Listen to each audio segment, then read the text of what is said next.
You can find these features on this model only. Others have not, like XR, 12 mini, etc. iPhone X2 up, you are not able to see battery percentage.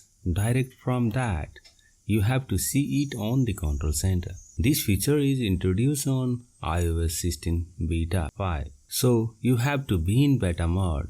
iOS 16 is not been publicly released yet. After the update,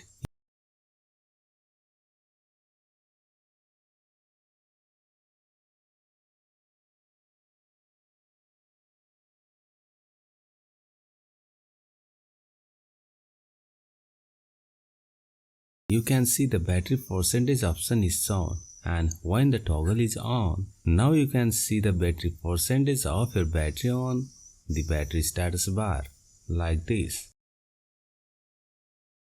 If you found this video helpful, then don't forget to like, share it with friends and subscribe to support us.